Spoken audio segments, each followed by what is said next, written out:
What's going on, guys? Jake here with AirSense Environmental. Today we're at a home, a very old home built in 1880, so over 120 years old. Multiple foundation types. We've got a main basement foundation. We've got 4 separate crawl spaces where they've added onto this thing on every side. It's going to be a very unique mitigation. We're going to take you along today to kind of show you how we handle these old, what we would call problem homes, where the radon levels are high, and we've got to get very creative to get those radon levels lowered. All right, so what we've got here, you can see there's an opening to one crawl space here. This is what we call an unserviceable crawl space. I cannot get in there. I can't get in there either A, safely, or I can't get in there in a way that's going to allow me to properly encapsulate and mitigate and lower the radon levels. You're going to see today, we're going to get pretty creative again. We're going to block this off in a way that allows us to seal this. We're going to apply suction kind of over the top, with the goal being to pull the air out from under that space. And there's actually 4 of them. So if you follow me here, so that's our first one. I've got a second one here. Again, I could probably get in this one.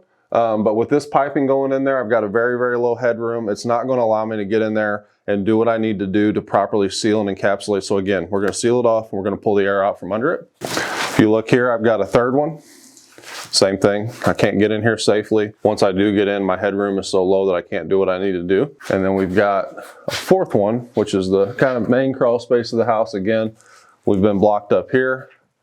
We've got a very tiny opening here.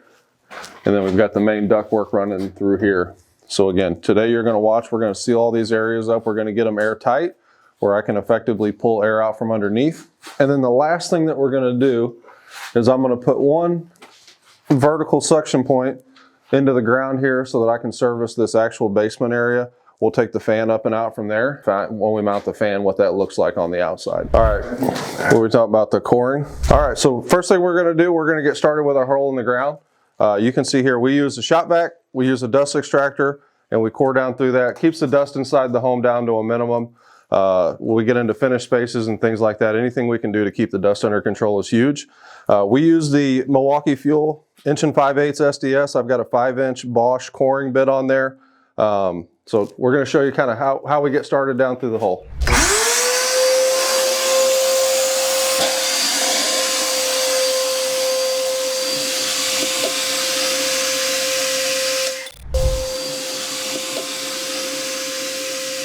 All right, so I've got Riley and Dylan downstairs. They're going to finish coring that hole. The next thing we're going to do is I drilled a pilot hole from the inside to the out so I could see where my fan was going to be located on the outside. The next thing we're going to do, we're going to take the Milwaukee Super Hog. We're going to core through the side of a house with an 1 3 5/8 hole.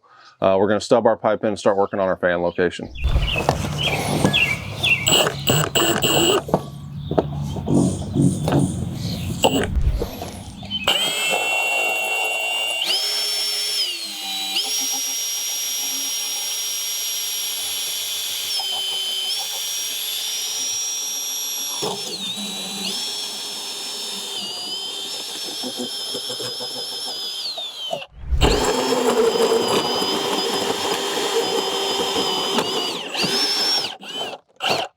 So now the thing about these older homes is they've got, you know, probably 2, 3 layers of siding on them. Somebody over the years started with maybe an asbestos siding, went to a wood siding, and maybe like all modern siding, you know, an LP or a vinyl siding like what we have here today. So key is just take it slow. We're going to go 1 layer at a time and get through to the inside.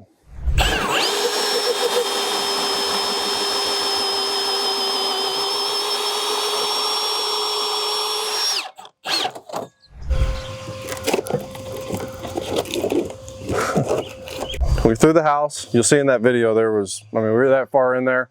There was 3, 4 layers of siding. There was a layer of brick. So again, older homes, there's a myriad of surprises that you run into, but we're cored through, we're to the inside. Now what we're going to do from there, we're going to start getting ready to mount our fan. Now, just from doing all these, doing a lot of them, I know that I need to come out 4.5 inches off the house. So I'm going to make that mark first.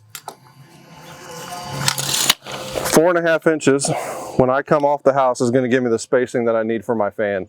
And then from there, we're going to run up and run up the side of the house. We use a Street 90. This Street 90 here allows us to go into the bottom of our flexible coupling. Illinois radon code and most radon codes require that you connect the fan with a flexible coupling. So if you ever need to change it, it's an easy swap. It's not a big cutout and a big project. So we're going to glue this on. We use just regular PVC one-step glue.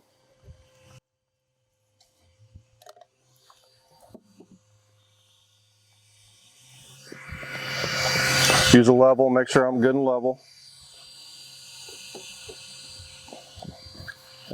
Good and level there. One step glue sets up fast. From there, I'm going to grab a flexible coupler. Got my flexible coupler. We use the Fernco whites. They make everything match. Again, I want to make sure I level off of this. Sometimes, as much as we try, that pipe may be up or down. And so I want to make sure I level my Fernco here. So I'm level side to side. Now what I've got here is I've got a good stable base. We're going to be ready to mount our fan, and we're going to go from there. So next step, fan selection. On this particular home, even though it's an older home, we're going to go with a flow fan. The reason is we're tapping all those suction points into the crawl space areas. We have decent amount of gravel in the basement dirt under the substrate, so I feel comfortable using this. If we got in and we were doing multiple suction points into clay substrate, we would go with a high flow or a high suction fan versus a flow fan. But again, today we're going to be using the ARN 15F from Aprilaire. This is a flow fan designed to move air. All of them are designed to move air, obviously. Some of them are made for high suction, pulling through tighter substrates. This one is specifically designed to move as much air as possible. So that's the fan selection today. We're going to go ahead and get this mounted up. Got our fan connected here, flexible coupler, just like we put on the pipe, we put on the fan. From there, we're going to put our flexible coupler on top. Again, I'm just checking for level all the way. If you get to the end of these and you haven't checked for level anywhere, you get to the end of them and you've got kind of a crooked, wonky system. So I'm just going to take my time, make sure I'm level everywhere.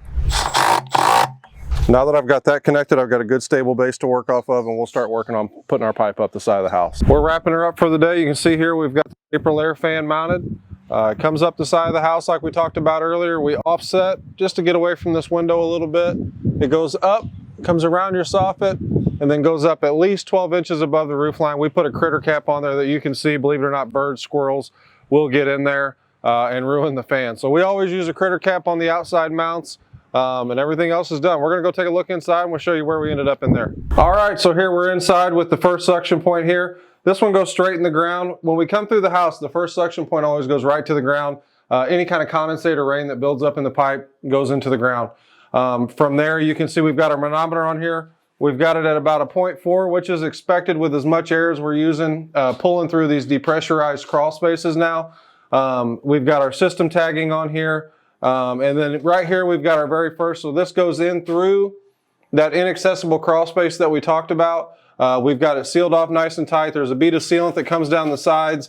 And then we've got our pin fasteners, and we taped around any of these penetrations to make sure that we're good and airtight right there. If you come over here, you'll just kind of see we went through any of these bigger gaps. We've foamed. Anything around these pipe penetrations here, we've also foamed. See, we've used a combination of tees and all kinds of fittings today. So here we got teed off here. We came over, we ran through here to make sure we stayed out of that walkway space and hugged it nice and tight. You'll see that tee goes up there, and that's catching that other crawl space area that we've depressurized over that direction. This continues to run down this way. We've got another tee here. That tee runs off and catches this third area that we've depressurized there. You can probably actually hear the air moving through there. And what it's doing is just pulling all that air out from under that space. So even though we couldn't fully encapsulate due to not being able to get in there, we've sealed it off airtight. We're pulling all the air, all those radon gases out from under that space before they have a chance to get up through the home. We come off of that one there. We're coming down through here, and then we drop into our fourth and final crawl space area here. Again, we've got a good bead of sealant here. We've got all of our, any of those penetrations have been taped and sealed. And again, that area is totally airtight, and we're pulling all the air out of there with our radon system. So you guys can see, this was not a standard installation. This is probably something like you've never seen done in a home. We here at AirSense Environmental, we get a ton of these old homes, and we're just not afraid of them. You've got to be creative. You've got to use all of your experience, all of your knowledge, and we come together, we put these plans together to create a safe home environment. Even in old homes with additions and block walls and all these things, you can still make your home safe from the threat of radon. Give us a call. We're in the St. Louis, Illinois metro. Happy to come out, take a look. If you've got an older home that maybe you've been afraid of mitigating, let us come out, take a look.